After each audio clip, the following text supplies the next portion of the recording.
Guys, so we just pulled up at AlphaNerds Facility. I'll be doing a seminar today. Right now we're a little bit early, so I figured I'd just jump in the car and film. This will be the first seminar I've done in a little while. I'm pretty excited about it. I've heard there's going to be a pretty good turnout today, so that should be pretty awesome. Yeah, that's really all I got. I'll kind of bring the camera in, follow along with the seminar, and hope you guys like it. For anyone that doesn't know me, I'm Sean Melanson. Obviously, I'm assuming you know me because you decided to sign up for the seminar.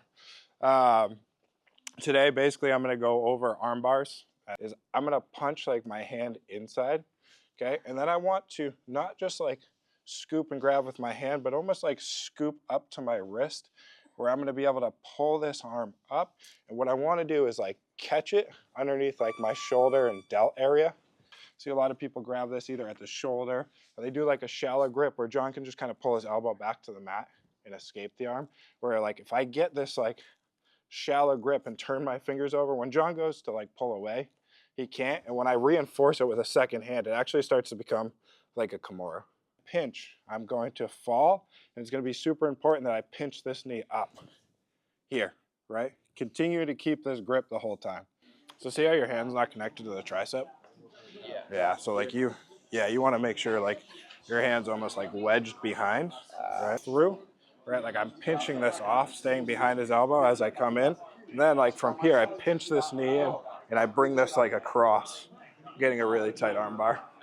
If I take this hand out, there's way more room for his arm to move. He's still in an arm bar, but he's got a lot more flexibility in that arm. Versus like if I'm here, it becomes another wedge. And like I said, I'm like pulling it across, right, rather than coming like here. So I'm gonna catch, push, and like push him right into that same position, right? I see a lot of like here and just like weird, a lot of weird shit, right? I don't want that because it's not gonna work, right? So just practice like pushing here and getting to here. As you feel better, you can start doing it a little bit faster, right? This is the motion, and then eventually John's pushing off on my chest, so I'm here. Trap my foot here, right, making it a little bit like complicated for me to do the arm bar. I'll actually just switch my arm through. See how I kind of like punch this in? Right, now from here I'll switch to a Kimura grip. Right, hopefully getting it to here. Right, now from here, grabbing my own elbow as like I sink and fall back. And if you guys notice, see my back? I'm like opening and rounding it. Right, this is important even when I'm in that kneeling position, because if I try to pull this arm into my chest and my chest is in the way, I'm gonna have a hard time finishing. Right, as well as like pinching off. Let's go. All right, let's go. All right, guys, so let's break down some of these rolls. A lot of what I'm doing is trying to pull off the techniques that I showed in the seminar. I'm not necessarily trying to roll at 1,000%. What I want to do is kind of show what I did working, and as you can see, like right here, this is actually the first technique I showed in the seminar, with the little dilemma of, you know, the person trying to stop me and then using the Kimura grip, which I talked about during this seminar. One thing I like about rolling at these seminars is the fact that you know, you have people that are looking to push you, looking to kind of test and see how good you are. Not out of disrespect, but, you know, you show up to do a seminar, people have never rolled with you. They're going to want to challenge you a little bit. So you get kind of almost that competition-ish feel. Makes you a little nervous, puts you on edge. So, you know, it challenges you to perform. And right here, a lot of this seminar was on the row drag. So we hit the row drag, and then what I'm going to do is reinforce immediately with my second hand here, pulling that guy in. Now I could have spun around for an arm bar, but this was also another technique I showed during the seminar where I fall back, right, put the leg over the head, have this leg underneath the body, and then I have two options. I can either finish an Udagatami here, or I can roll him over for turning for like a classic arm bar. Right here, he just taps to that Udagatami finish. Now here, this isn't something I went over in the seminar, but this is an escape I talk about a lot. I've talked about it recently on here on my YouTube page as well as on my Instagram, right? I started trying to push him this way, but he stopped me. So I can either control at the elbow, which I'm doing with my other hand, or at the wrist and start turning into this person right here. See all this disconnection, even though he has this connection to my hip. This is going to allow me to start getting up, kind of like an octopus guard, but not exactly. I get out to my elbow here, and I can start basically getting up, right? I get my hips out, I still have control of this wrist. And now what's going to be super important is I don't allow him to get his hips higher than mine, because then he could jump over to my back. Right? So as he comes up, you can see my leg coming up, preventing him from being able to jump over the back. At one point, you'll even see my knee like up here. Like my foot. I think it might be able to go back a couple frames. See how my foot and shin are blocking his ability to actually step over to my back, right? That's what keeps me safe in this position.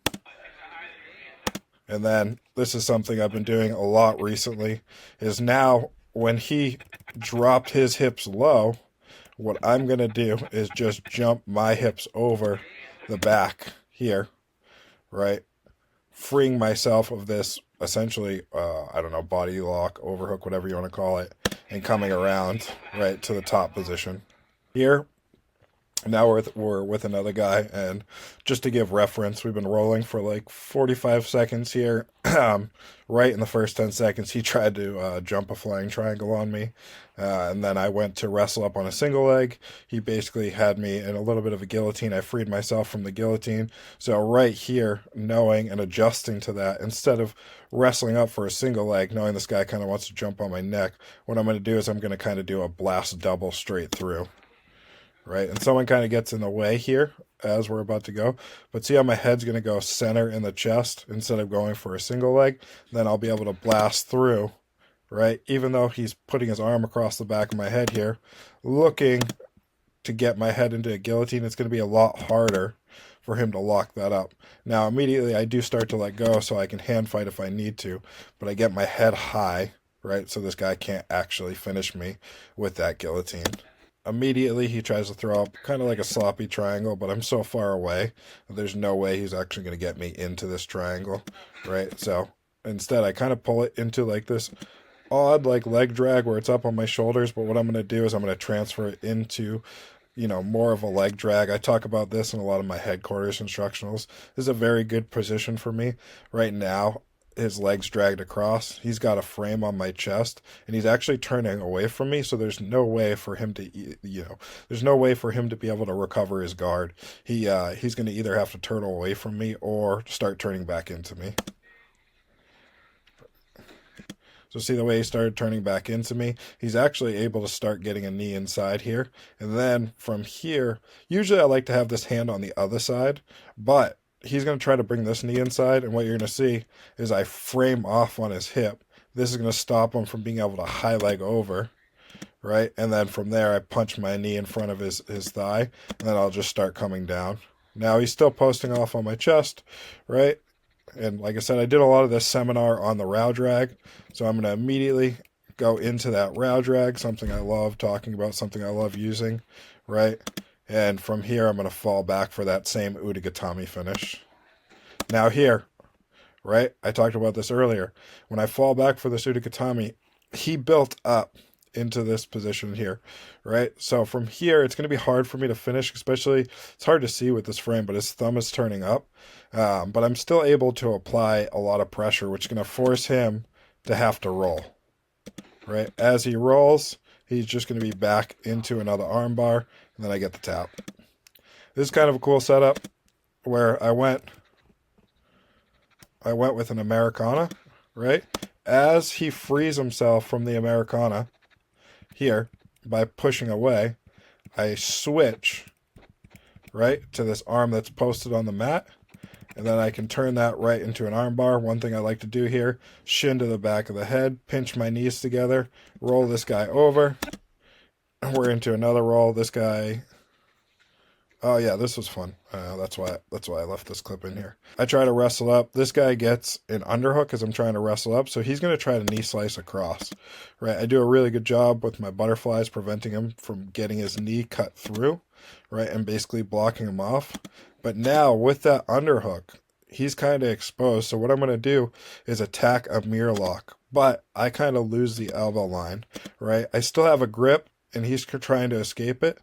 But as he's trying to escape this one, he's using his other arm across my body here to stop me from doing the mirror lock. So it allows me to start setting up my grips on this other side arm here, right? And as he goes to pull away, I'm just going to switch my hips, make sure I underhook so he can't elevate me, right? And then from there, I have my arm bar. Here, this guy tried to step over me. I wasn't fully able to entangle this leg, so what I do is I go to an X guard here, right? This is kind of going to be a cool finish. I'll have to slow it down. But I do a classic, just a very classic X guard sweep where you drop your foot to the ankle, right? And send this guy backwards.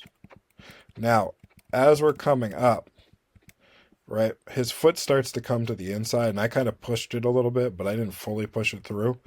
But as I come up, we almost end up in a leg drag here. His legs across my body.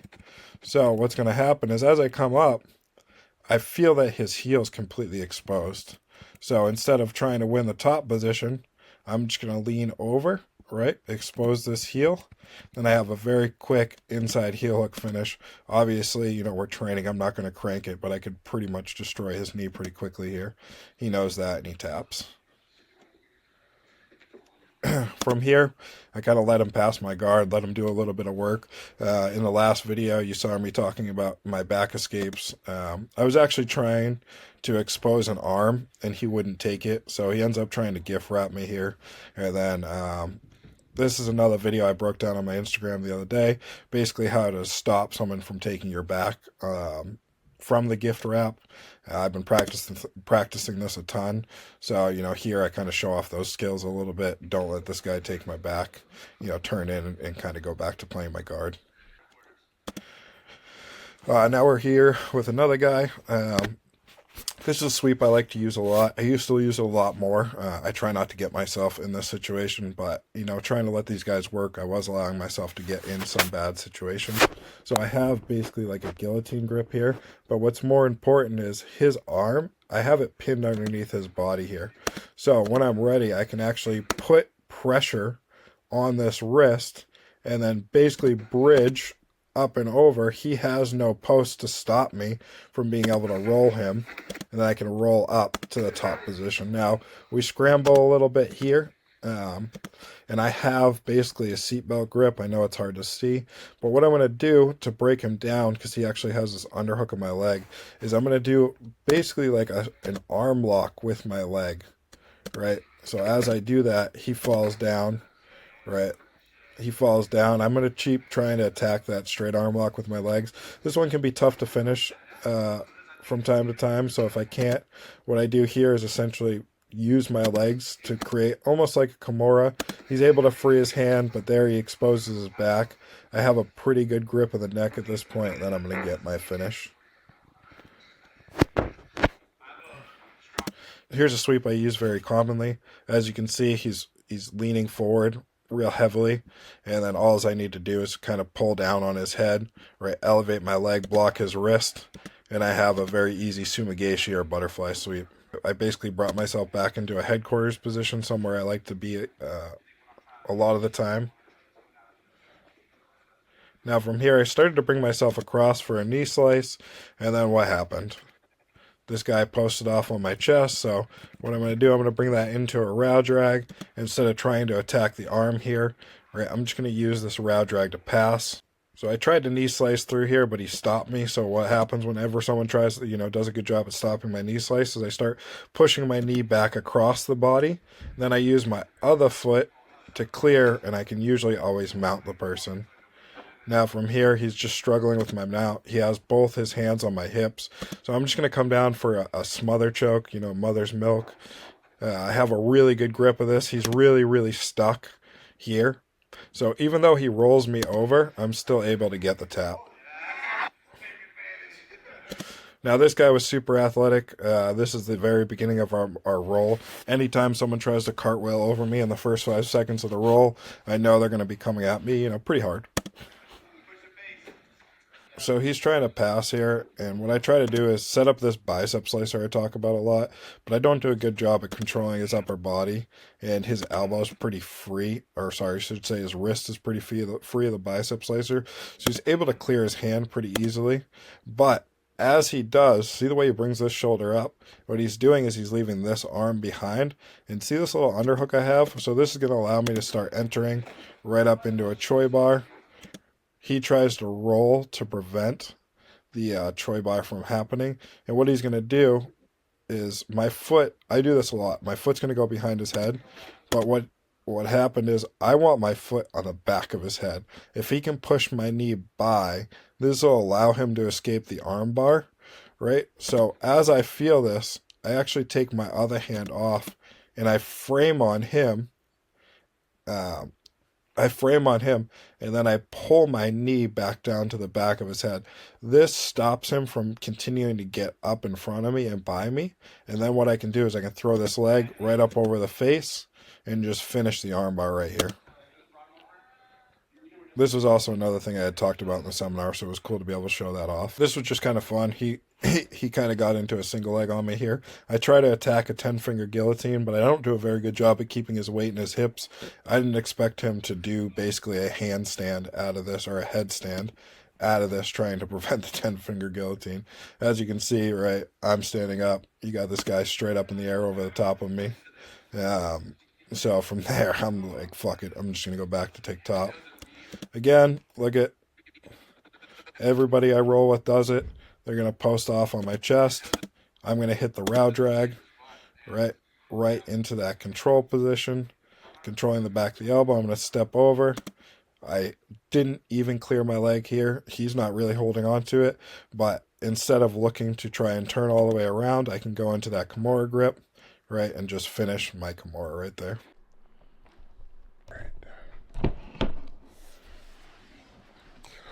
Just finished up this vlog, figured I'd give you a closing video.